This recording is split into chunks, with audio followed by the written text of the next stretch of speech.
आज हम आपको पढ़ा रहे हैं 6ठी शताब्दी ईसा पूर्व भारत का धार्मिक आंदोलन। इससे पहले आपको हमने वैदिक काल पढ़ाया था कि वैदिक काल में लोग कैसे यज्ञ करते थे, किस प्रकार की सभाएं होती थी, वर्ण व्यवस्था कैसी थी, लोगों का रहन सहन कैसा था, लोगों के कर्म कांड कैसे हुआ करते थे, इन सब चीज़ों की जानकारी दी।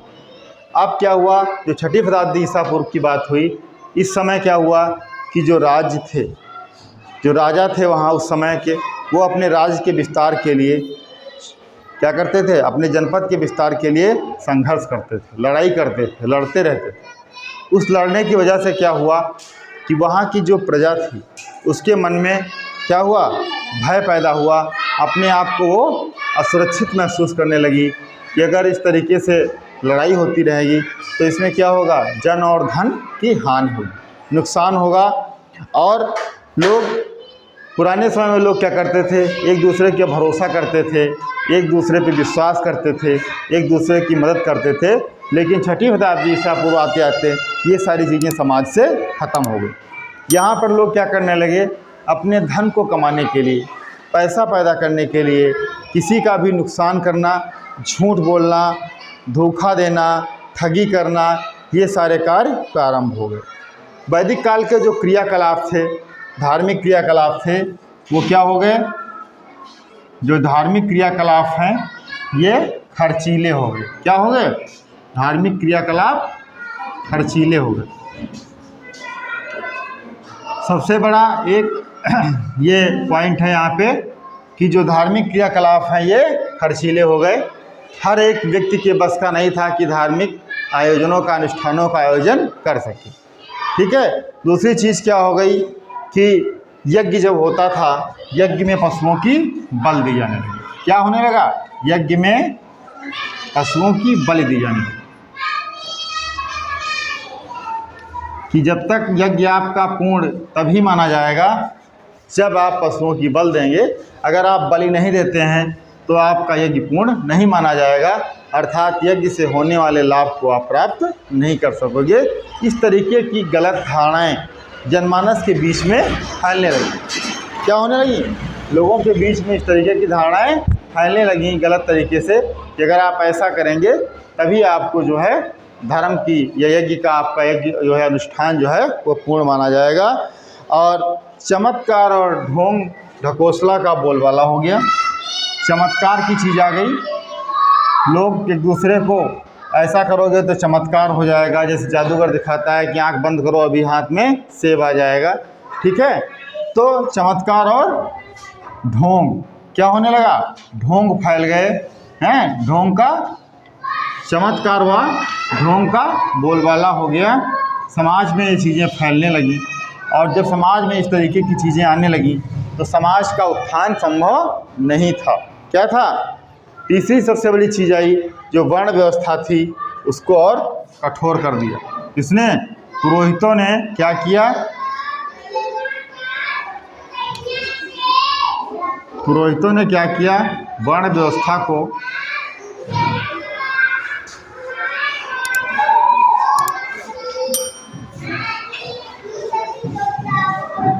कठोर बना दिया और समाज में ऊंच नीच और जाति पात का भेदभाव काफ़ी फैल गया।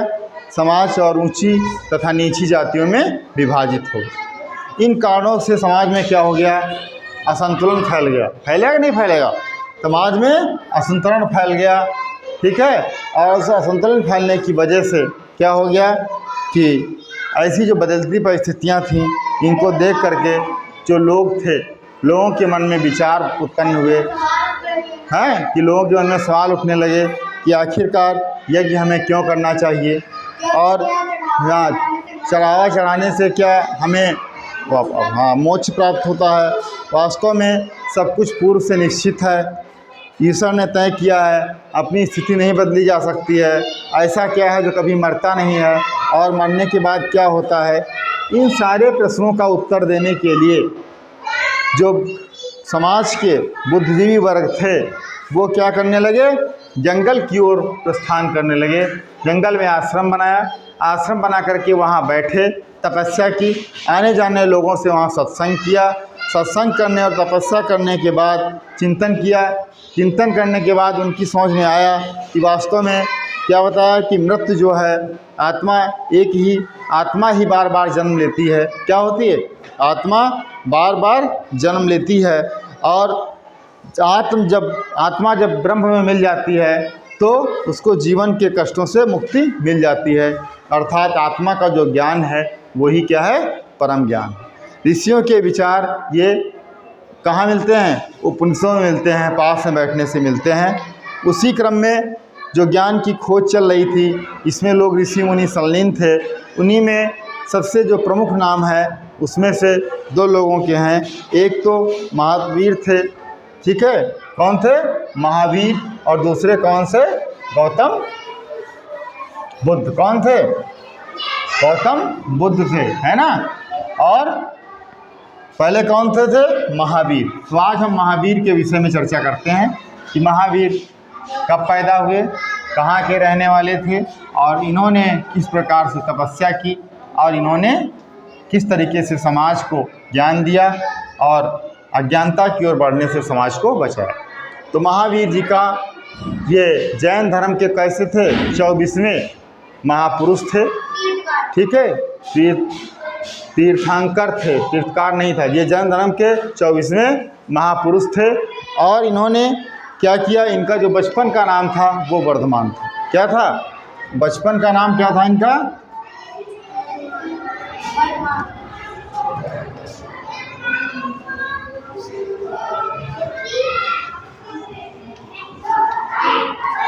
इनके बचपन का नाम क्या था? वर्धमान था।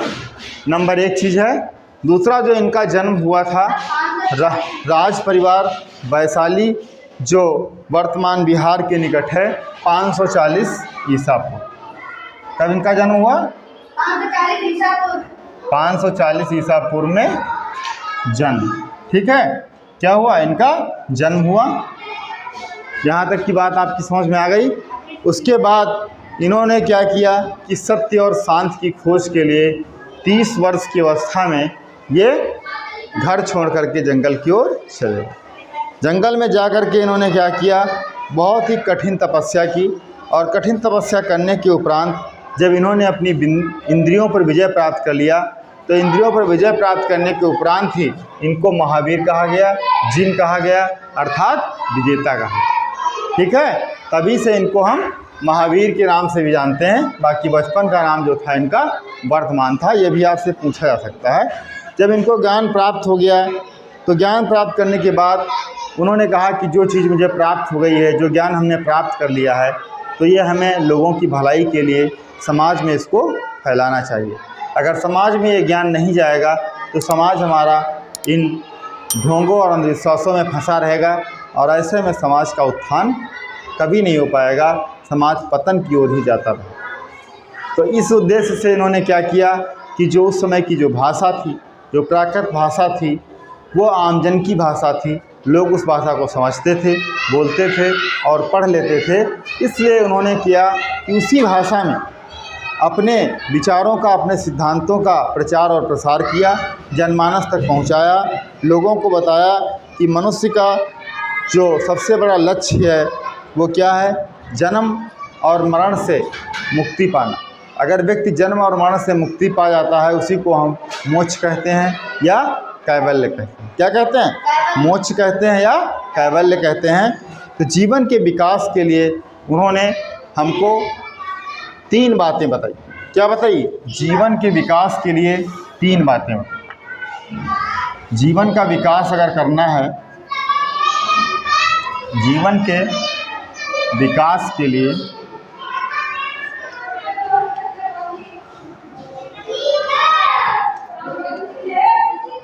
3 बातें बताई, 3 बातें कहीं।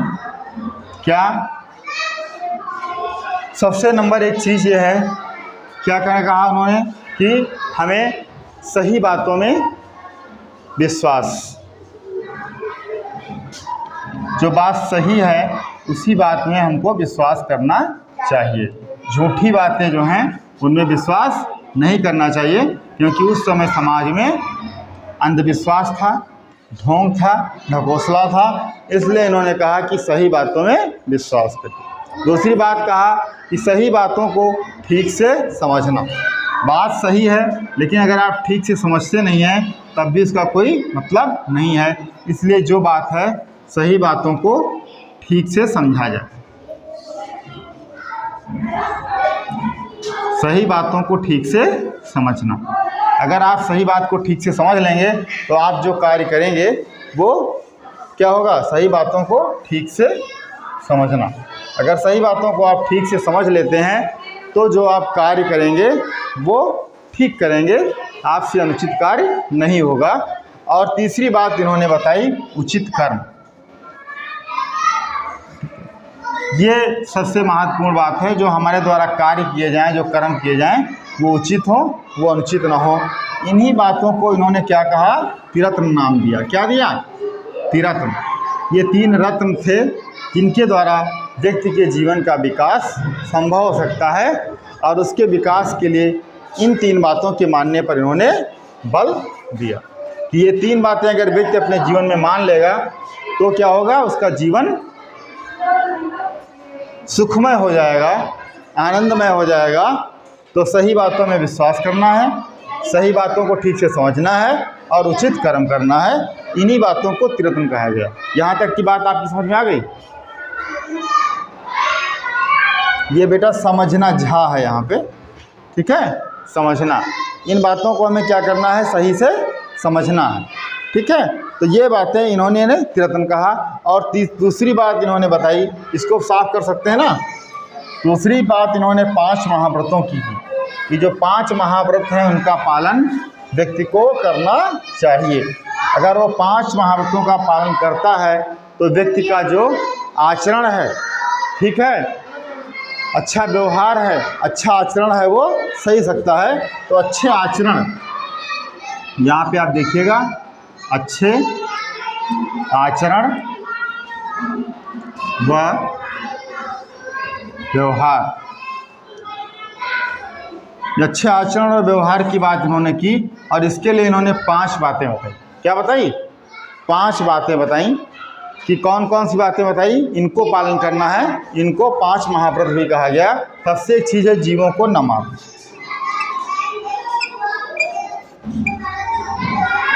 जीवों को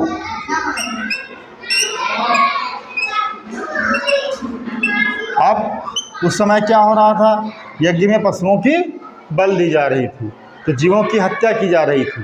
तो इन्होंने समाज में प्रसार किया, जनमानस तक संदेश पहुंचाया कि आप जीवों की हत्या ना करें या जीवों को ना मारें, ठीक है। दूसरी चीज़ इन्होंने बताई कि सच बोलना। अगर आप सच बोलेंगे, ठीक है, तभी आप जो है आपका आचरण अच्छा हो सकता है, आपका व्यवहार अच्छा हो सकता है।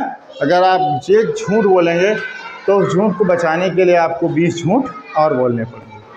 तीसरी बात इन्होंने बताई चोरी ना करो, ठीक है, कि चोरी करना, हमारे पास अगर कोई चीज़ नहीं है तो हम मांग सकते हैं, लेकिन हमें किसी की चोरी नहीं करना चाहिए। चोरी ना करने की इन्होंने बात की। बताया अनुचित धन ना जुटाओ।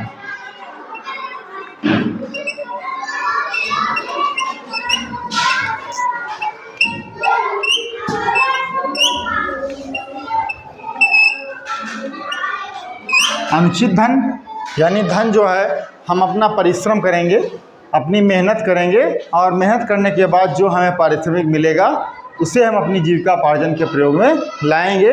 हम किसी की चोरी करके, किसी के परे हुए धन को, किसी की गलत नियत से लिए गए धन को हम स्वीकार नहीं करेंगे, ठीक है। ये चीज़ें हमारे अंदर आनी चाहिए। और 5वीं बात जो इन्होंने बताई सबसे बड़ी थी कि इंद्रियों को बस में रखना। अगर व्यक्ति की इंद्रियां बस में हैं तो व्यक्ति से क्या होगा, अपराध नहीं होगा। इंद्रियों को बस में रखना, ठीक है, कि हमें क्या करना है, अपनी इंद्रियों को बस में रखना। मन कहता है कि इसकी किताब बहुत अच्छी है, इसका पेन बहुत अच्छा है, इसको चोरी कर लें, तो मन में इंद्रियां तो ने कहा कि चोरी कर लें, लेकिन हमें चोरी नहीं करनी है। हमें इंद्रियों पे नियंत्रण रखना है, नहीं भाई वो उसका पेन है, हम मेहनत करेंगे, कमाएंगे और हम भी अपना पेन ले सकते हैं। तो इस तरीके से इन्होंने इन चीज़ों को बताया और इन्हीं चीज़ों को क्या कहा गया, 5 महाव्रत कहा गया। क्या कहा गया? 5 महाव्रत। अब आपसे कोई पूछता है कि त्रिरत्न क्या है, तो आप बता सकते हैं कि 3 चीज़ें जो बताई गई हैं वो त्रिरत्न है। क्या बताई गई? कि सही बातों में विश्वास करना और सही बातों को ठीक से समझना और उचित कर्म करना, ये हमारे त्रिरत्न हो गए। किसके अनुसार? महावीर के अनुसार। ठीक है। और फिर उन्होंने क्या बताया, ये तो आपको जीवन को सही करना है तो आपको ये त्रिरत्न मानने पड़ेंगे। अब आपसे प्रश्न पूछा जाए कि जैन धर्म के महावीर स्वामी के 5 महाव्रतों के नाम लिखिए, तो आप लिख सकते हैं आप प्रश्न में कि 5 क्या थी? जीवों को न मारना, जीवों की हत्या नहीं करेंगे, सच बोलेंगे, चोरी नहीं करेंगे, अनुचित तरीके से पैसे पैदा नहीं करेंगे और इंद्रियों को अपने बस में रखेंगे। तो महावीर स्वामी के कैवल्य के लगभग 2 शताब्दियों के बाद जब वो मोक्ष को प्राप्त हो गए, कौन? कैवल्य माने मोक्ष को प्राप्त होना। जब महावीर स्वामी मोक्ष को प्राप्त हो गए यानी उनकी मृत्यु हो गई, उसके 2 शताब्दियों के बाद जो जैन धर्म को मानने वाले लोग थे, कौन थे? जैन धर्म के अनुयायी थे। यहाँ देख सकते हैं, जैन धर्म के अनुयायी। अनुयायी माने यानी क्या होता है? मानने वाले। ठीक है। जो जैन धर्म के अनुयायी थे, ये कब? जब महावीर जी का क्या हुआ? मृत्यु हो गई, मोक्ष को प्राप्त हो गए, कैवल्य को प्राप्त हो गए। उसके 2 शताब्दियों के बाद जैन धर्म के मानने वाले 2 भागों में बट गए। कितने भागों में बट गए? 2 भागों में बट गए। उन्होंने क्या किया? और संप्रदाय को, जैन धर्म के संप्रदाय को 2 भागों में बांट दिया। एक था जिसका नाम था श्वेतांबर।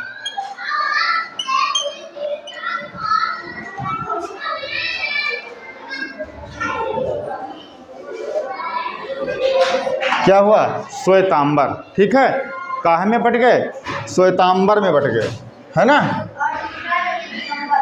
श्वेतांबर ऐसे लिख सकते हो, संधि विच्छेद करके श्वेत प्लस अंबर हो जाएगा। ठीक है। तो यहाँ क्या हो गया? श्वेतांबर। ठीक है।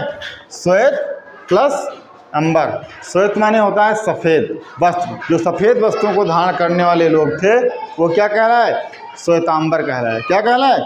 श्वेतांबर कहलाए, जो सफ़ेद वस्त्रों को पहनते थे, सफ़ेद वस्त्र को धारण करते थे। दूसरे क्या थे? दिगंबर। क्या थे? दिगंबर। दिगंबर का मतलब ये था कि ये जो है निर्वस्त्र रहने वाले व्यक्ति थे, जो कपड़ों को नहीं पहनते थे। तो यहाँ पर ये हो गए श्वेत वस्त्र पहनने वाले, श्वेत वस्त्र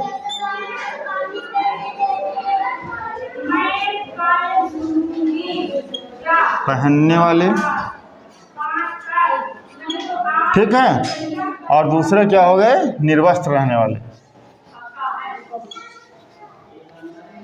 निर्वस्त्र। ठीक है। ये कैसे रहते थे? निर्वस्त्र रहते थे। इस प्रकार से महावीर स्वामी जी ने उस समय जो कुरीतियाँ थीं, धार्मिक आंदोलन में उन्होंने भी अपना भाग लिया और अपनी तपस्या के आधार पर समाज के लोगों को सही सन्मार्ग दिखाने का प्रयास किया और लोगों को, ताकि लोग के समाज का उत्थान हो सके, लोगों का विकास हो सके, उनका आचरण सही हो सके। इसलिए उन्होंने लोगों को त्रिरत्न और 5 महाव्रत जैसे रास्ते दिखाए और इनके मार्ग पर चलने के लिए लोगों को, जनमानस को प्रेरित किया। इसके बाद जब नेक्स्ट टॉपिक हमारा होगा उसमें आपको हम पढ़ाएंगे महात्मा। ठीक है। सबकी समझ में आ गया? ठीक। ओके।